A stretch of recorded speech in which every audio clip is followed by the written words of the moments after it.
From Television City in Hollywood, the Jack Benny Program with a special guest, Fred Allen.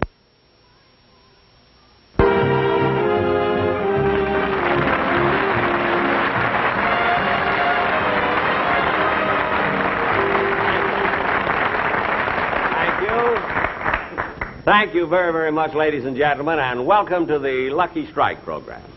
Now, on our show tonight, we, in case you're wondering about these, you know, my producer insisted that I wear glasses when I first come out, because he said it wouldn't hurt if people thought I was Mr. Peepers. And he had another idea, too, about my standing.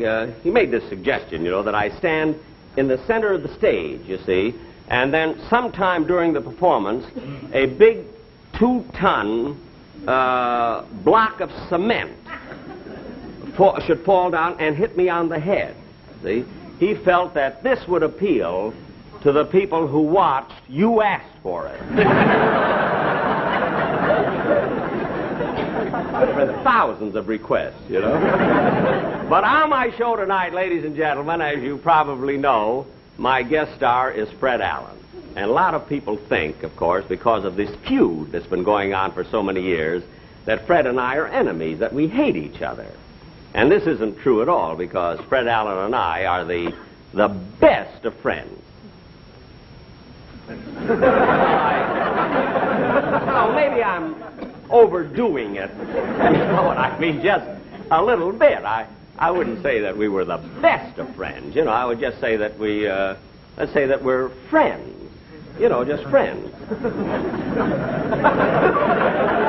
course, friends might not be the exact word that I'm trying to say. What I mean is that we're more, well, I don't know, maybe we do hate each other. I know I can't stand him. You know, I remember a few years ago, I must tell you this, when Fred Allen first came out here to Los Angeles, to Hollywood, to make a picture, you see. He made a picture called It's in the Bag. And the producer of this picture wanted me to play a small part in it for nothing. You know, I didn't get paid or anything. And he talked me into it by telling me that this picture would be made in Technicolor. So I was kind of anxious to see how I'd look, you know, my eyes and everything. And so he told me this would be made in Technicolor. But the minute we started to shoot the picture, we found out that we couldn't do it in Technicolor at all. They had to make it in black and white. Because due to a peculiar pigment in Fred Allen's skin, he photographs Argyle.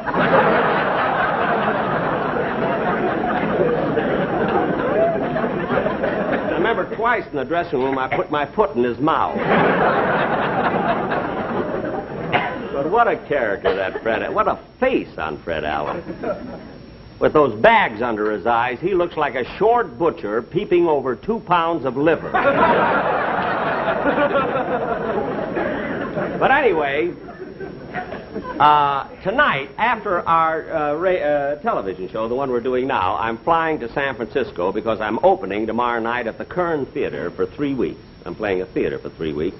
And the reason I'm so excited is because this, you know, the very first time I ever appeared in public was in San Francisco.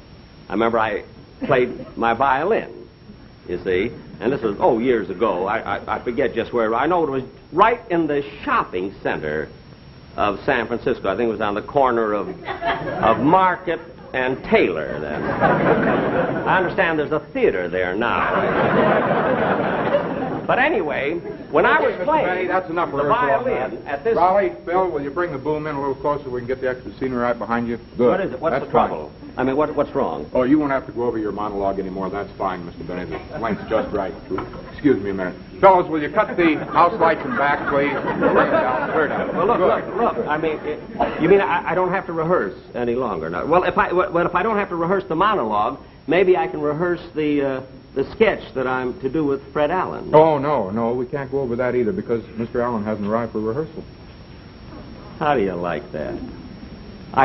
I give a guy a job because I'm sorry for him. I pay his bus fare all the way from New York. But he doesn't show up at rehearsal. Well, as long as we stop, we might as well break for lunch. Lunch, everybody! Lunch, Break for lunch! Lunch, everybody. Rochester, we're breaking for lunch.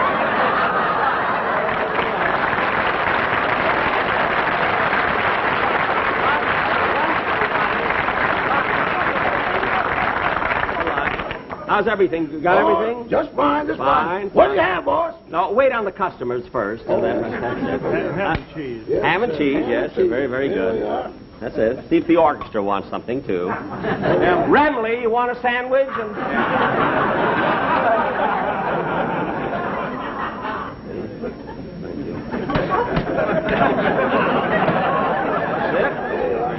Oh, don't forget your change.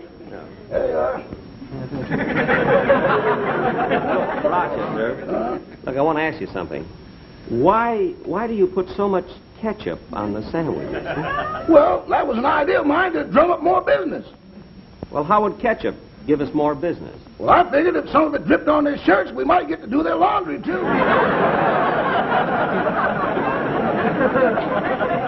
I never thought of that. You know? That's Mr. a Benny. good idea. Mr. Benny. Ham or cheese? Huh?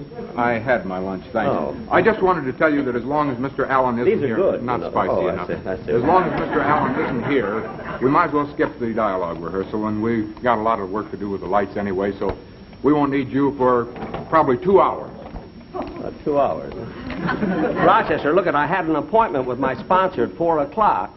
Now we're breaking for 2 hours. I'll be late for the... Well, boss, if you don't have to do anything for 2 hours, why don't you go see your sponsor now?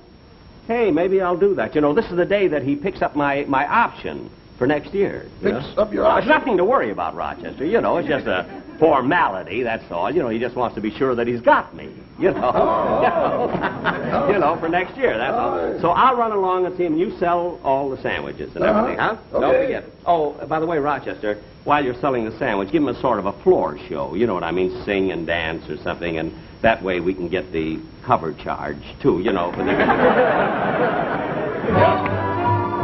Roast beef, ham, cheese, Mr. Benny, special noodle soup. Oh, we ain't got a bell of money. Maybe ragged and funny, but we're traveling along, singing a song, side to side. Oh, we don't know what's coming tomorrow. May it be trouble and sorrow, but we'll travel the road, sharing the load, side to side. In all sorts of weather, maybe the sky will fall. Long as we're together, doesn't matter at all. Oh, and after trouble is parted, we'll be back when we started. We'll travel along, side by side. In all sorts of weather, doesn't matter at all. Long as we're together, doesn't matter at all. Last call, Mr. Benny, super basketball.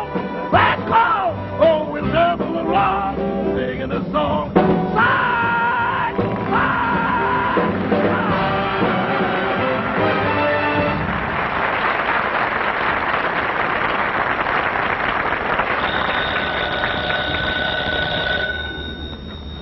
Hello, the American Tobacco Company. I'm sorry, but Mr. Lewis can't be disturbed right now. However, I'd be very happy to take a message. Yes? Yes. Mm-hmm. Uh-huh. Yes. Yes, sir. I'll see that he gets it. Yes, sir. My name is... Mr. Lewis's office? Oh, yes, he asked me to take the information. Yes? Yes. Mm-hmm. Uh-huh. Yes. Yes, I've got it. Thank you. Yes, sir. My name is... Mr. Lewis's office? Yes. Oh, yes. Yes. I see. Yes. Well, I think so. Well, it seems that Mr. Lewis... Just a moment, please. Hello?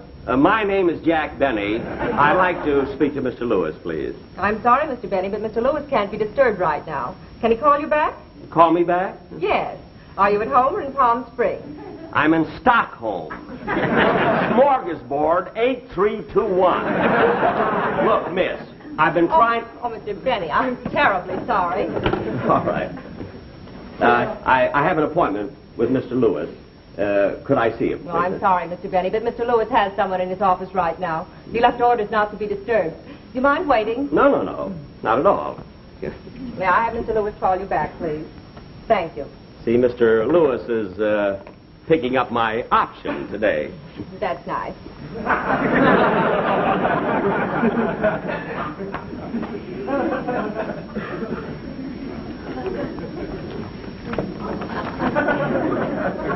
You know, I've been with the American Tobacco Company now for 10 years, and they're very, very happy with me, you know. That's nice. But then why shouldn't they be? You see, I'm acknowledged to be one of the greatest comedians that... Excuse me.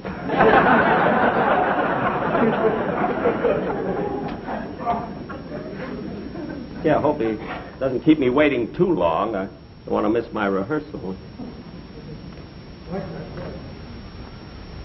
As I was saying, Mr. Lewis,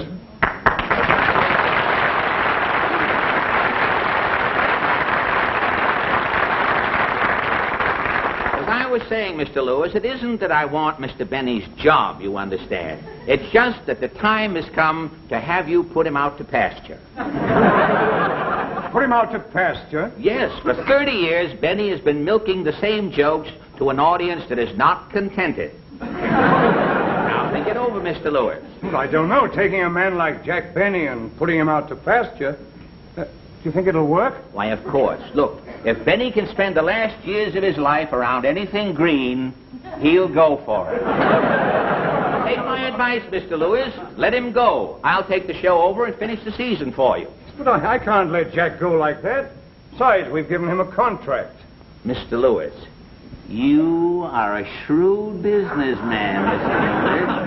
I know that somewhere nestled down in that legal document that there must be a tobacco-picking clause. Mr. Allen, why don't you sit down? Sit down. Have you ever ridden 3,200 miles on a bus? If the sun feels like I do right now, it will never set again. Well, try that chair. It's very comfortable.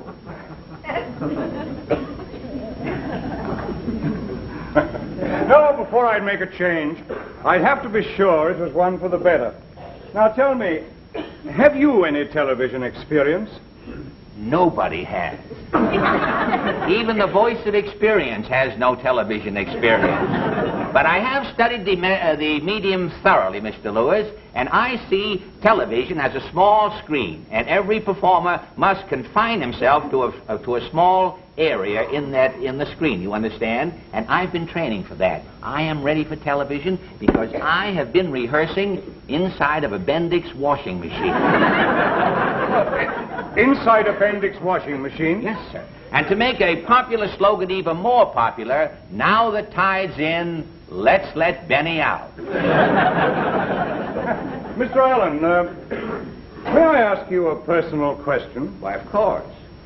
You see, I've seen you on an occasional guest appearance. Yes? Now, does that give you enough money to live on? Oh, hardly, I would say. But I have a unique talent, Mr. Lewis, that affords me steady employment, I might say. That is, 3 days a week. Well, that's wonderful. What do you do? I'm a taster for Dr. Ross dog food. Dog food? I'm the Fido who knows best. My name is known in every kennel from coast to coast, Mr. Lewis. They call me the canine Duncan Hines. A dog food taster, that is unique. Well, it's a talent that I acquired during a dull season of layoffs in New York some years ago. There was things were bad, and I knew a talking dog. And he invited me over to dinner one night, and I sort of got these... No, Mr. Allen. Now, as regards the Lucky Strike program, I've no doubt that you're very well qualified. Yeah? But I must face the facts that in Benny we have a double asset. You see, he's not only a comedian, but he also plays a musical instrument. Plays? Aren't we using the word rather loosely, Mr. Lewis? Rather, let us say Mr. Benny has an instrument. But if it's music you want, Mr. Lewis, I have come here prepared, sir. You won't know you're sure you like music, of course. Love music. Well, you won't know your office from Carnegie Hall in just 2 seconds here. Are you prepared?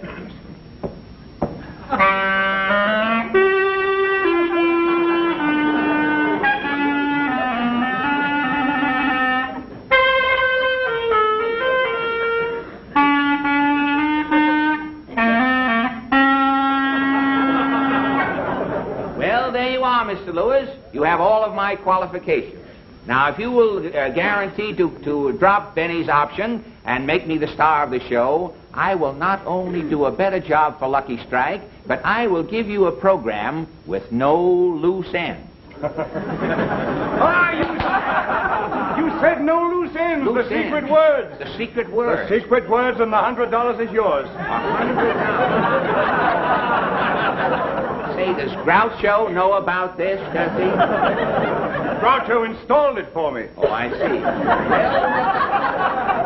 Well, tell me when do I start to work, Mr. Lewis? Well, I'm very grateful for your offer, Mr. Allen, but you must give me a few days to think it over. Yes, sir. You see, I have an appointment with Mr. Benny regarding his option, but I'll do my best to stall him off. Well, that's certainly fair enough. And I tell you, if you should decide to favor me, will you please call me before 9 o'clock in the morning? It's so embarrassing being pulled out of line down at the unemployment office. Goodbye, Mr. Lewis. Goodbye, Mr. Allen. It's been a pleasure. Thank you for coming by. Thank you.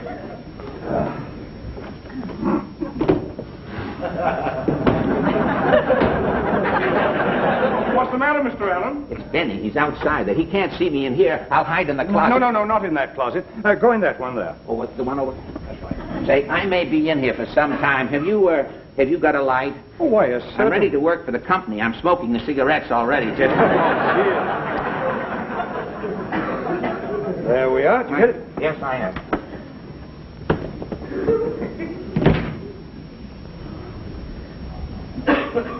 Miss Rockford, you may send Mr. Benny in now. Yes, Mr. Lewis. Oh, Mr. Benny, you may go in now. Oh, thank you. Thank you very, very much.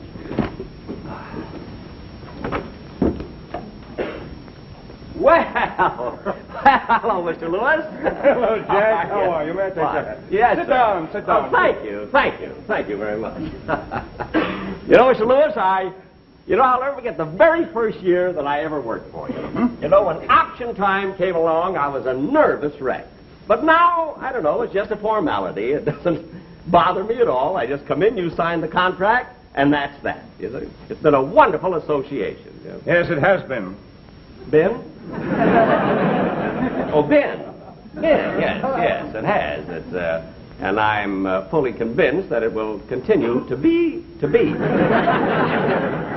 been a lot of fun working for you, Mr. Lewis, and you've been a wonderful sponsor. And after all, where else can you find a comedian as funny as I am? You know?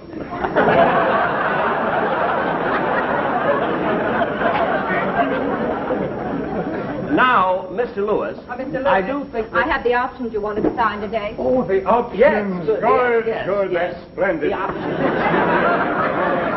Now, what is the first one? First one, The Hit Parade. The Hit Parade. Ann Southern. There's Ann Southern's option.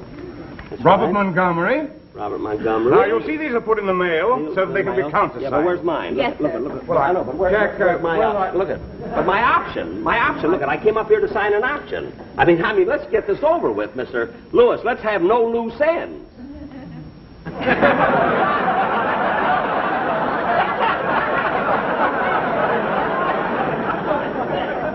Mr. Lewis, I said, let's have no loose ends. Jack, what are you looking for? You know what I'm looking for. Groucho told me.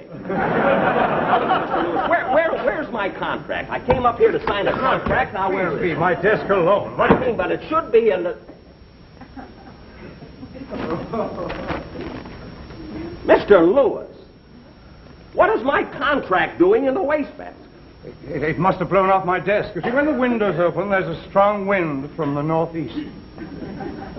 That's funny. Last year it was from the southwest. But look at Mr. Lewis. Now, why beat around the bush? I mean, everything we say here is we're private. We're in here alone. I mean, there's nobody else in here but us.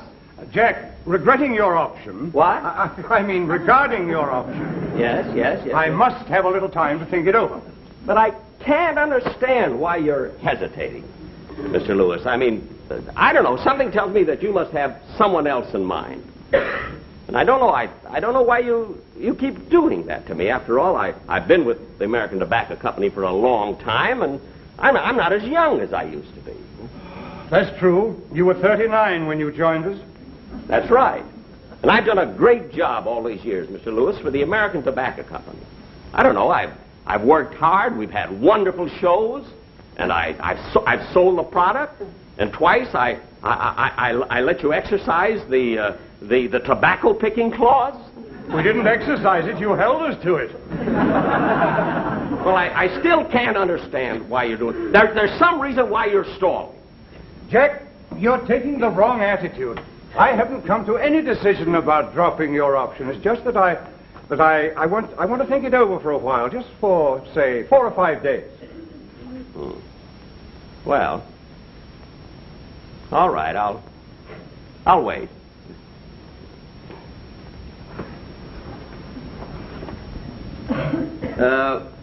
Four or 5 days. Yeah, that's right, Jack. Now, where can I get in touch with you? Well, just call your secretary. I'll be sitting in the outer office. Don't forget now. Don't forget. Oh, Jack, that's the wrong...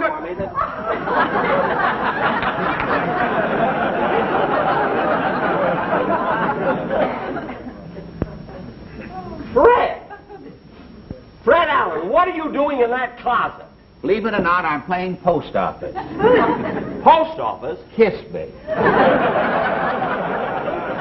But, Mr. Lewis, there's something fishy going on here, and I'm going to get to the bottom of this.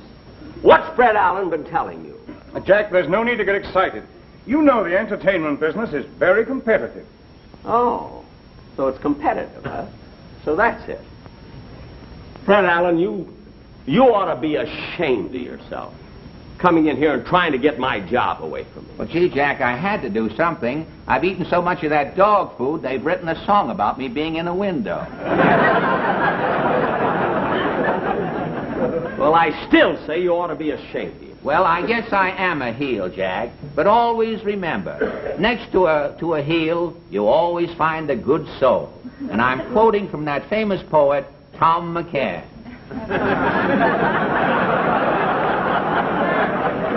Fred, after that awful joke, I shouldn't forgive you, but I will, because I know you didn't mean it. Well, okay, Fred. Now, listen, let's forget all about it. We'll go out and have a cup of coffee. Don't forget to send for me, huh, Mr. Lewis? Oh, no, yes, I'll see if I can. I thought they'd never leave.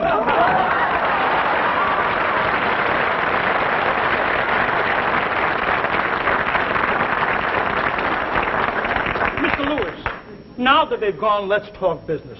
What do you want with Fred Allen? What do you want with Jack Benny? With me, you've got a young man who can sing, who can dance, who claps his hands, rolls his eyes, and I'm so friendly. Mr. Lewis, you'd never regret it.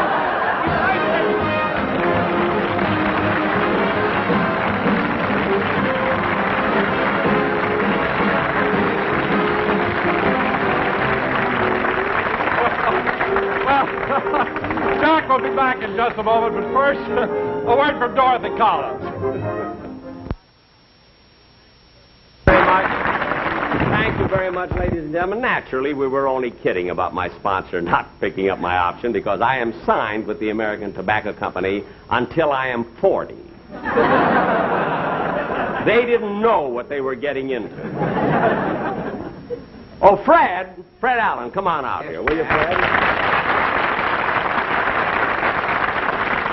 Fred, it's really been nice having you on the show, and you were wonderful. Well, Jack, you won't believe this, but I tried to louse the whole thing up. I believe it. But, Fred, let me ask you, is there any truth to that about eating the dog food? Oh, yes, 3 times a day I have it. Well, doesn't it upset your stomach? Well, no, it doesn't bother my stomach, Jack, but eating out of the bowl is hard on my knees. see. Oh, Eddie Cantor, come on out. Eddie, I want to tell you it was just wonderful you to come in here just to do this one little bit on the show. Jack, I want to tell you it was my pleasure. No, Eddie, it was my pleasure. Believe me, Jack, it was my pleasure. Eddie, Ladies believe and- me, it's my Ladies pleasure. and gentlemen, this shows you what happens when two straight men get together. What'd you say, Fido? What? Come on, give me my red hot and let me get out of here. No, listen, I'll tell you what. You fellas have been such good sports. I'll tell you what I'm going to do. I'm going to invite you both to my house to dinner tonight, and I want you to bring your wives. Oh, How that's about nice. that? I'd rather... Jack, I've never been to your house. How do you get there? Oh, that's right. Yeah. Well, look, you go 2 blocks... You're covering me. Oh, pardon me.